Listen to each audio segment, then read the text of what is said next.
যোগাত্মক বিপৰীত সংখ্যাবোৰ লিখা আমাৰ 2 নম্বৰ প্ৰশ্ন। তো প্ৰথমতে আছে 2 ৰ 1 -7/9 ঠিক আছে। তো আমি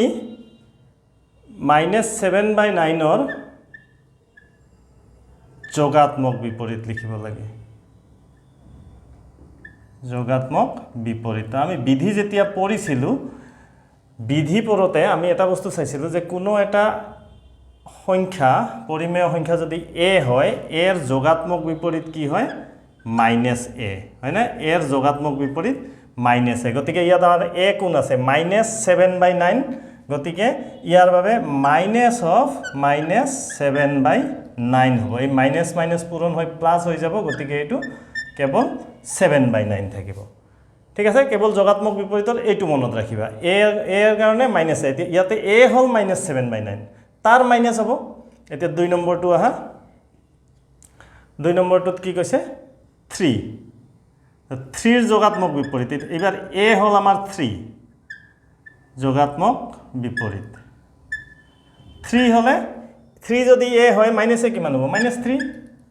ঠিক আছে। এবার 3 নম্বরটো চোৱা 3 নম্বৰটো আছে -2/8 তো এতেকে -2/8 ৰ যোগাত্মক বিপরীত তো এবার a হল -2/8 তো ইয়ার মাইনাস হবো -2/8 এই মাইনাস মাইনাস পূরণ হয় প্লাস হল গতিকে থাকিল 2/8 ঠিক আছে। এতিয়া আমি 4 নম্বরটো চাও কি আছে 4 নম্বরটো আছে 9/-7 সরি 19/-7 এতেকে 19/-7 ৰ যোগাত্মক বিপরীত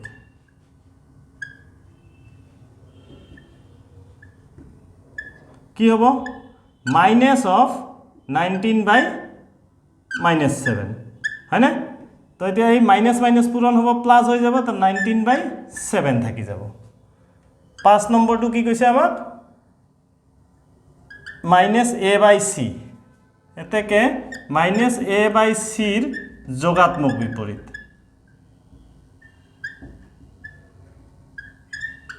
কি হবো -a/c হলে এটো মাইনাস মাইনাস পূরণ হয় প্লাস গতিকে a/c তো হৈ গল এটা আমার যোগাত্মক বিপরীত। 3 নম্বৰ প্ৰশ্ন আমাৰ -20/11 আৰু 5/6 ৰ যোগাত্মক বিপৰীত সংখ্যা দুটা লিখা দুইৰ হতে একে আমি তথাপিও কৰি লও যে -20/11 ৰ যোগাত্মক বিপরীত আমি বিধি করতে করেছিলো যে যোগাত্মক বিপরীত কি আছিল a যদি কোনো এটা সংখ্যা হয় পরিমেয় সংখ্যা তেতিয়া হলে তার যোগাত্মক বিপরীত কি -a অর্থাৎ দুইটা যোগ করার পিছত শূন্য হব লাগে তো a প্লাস